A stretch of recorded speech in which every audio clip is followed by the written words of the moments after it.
नमस्कार।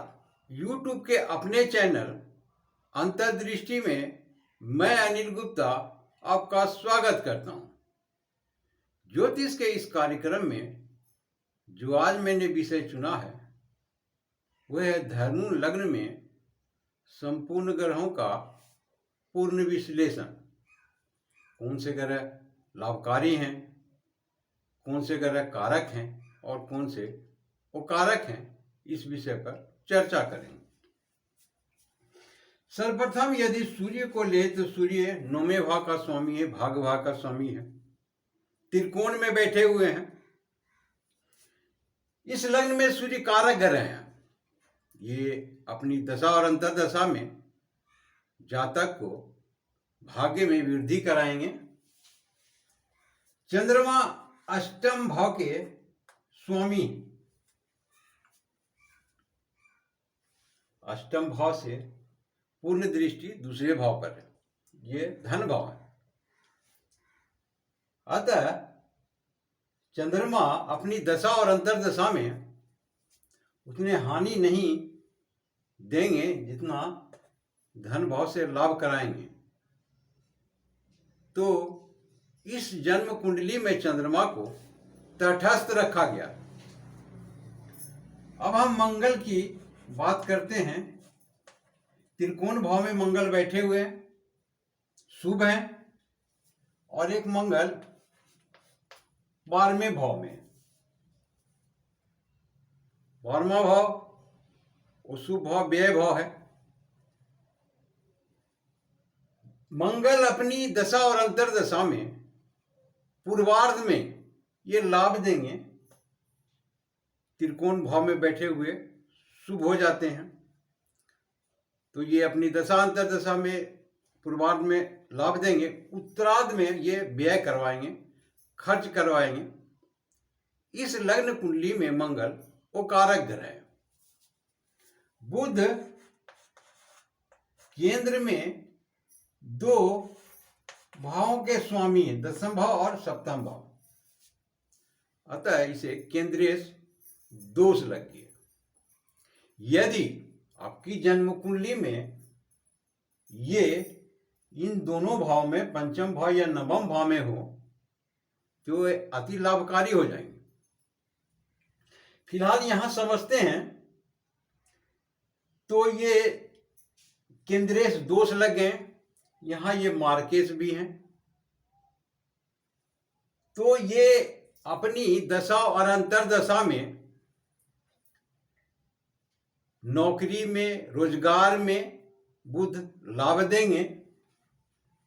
शादी विवाह में शुभ ग्रह हैं, अच्छे परिणाम मिलेंगे इनसे, तो उतनी हानियां नहीं होगी। सिर्फ एक ही दोष, केंद्रीय दोष हैं, जितने लाभ होंगे। फिर भी इसे कारक ग्रह का दर्जा नहीं प्राप्त है इस जन्म कुंडली में।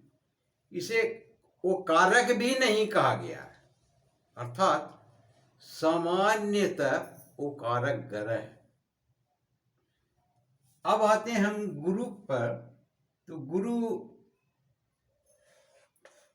4थे भाव का स्वामी और लग्न भाव के स्वामी, केंद्र भाव के स्वामी, माफ कीजिएगा, लग्न भाव के स्वामी हैं, लग्नेश हैं।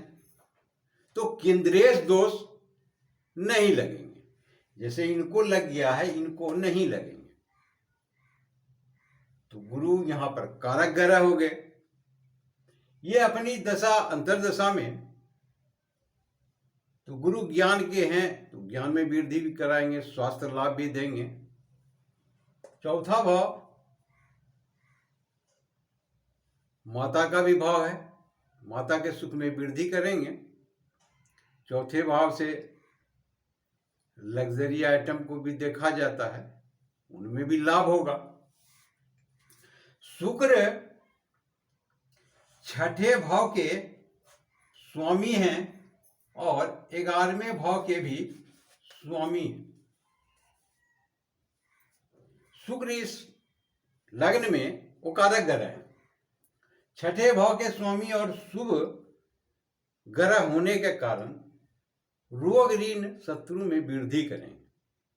ये अपनी दशा अंतर्दशा के पूर्वार्ध में, उत्तरार्ध में आय में वृद्धि कराएंगे, आय से लाभ प्राप्त कराएंगे।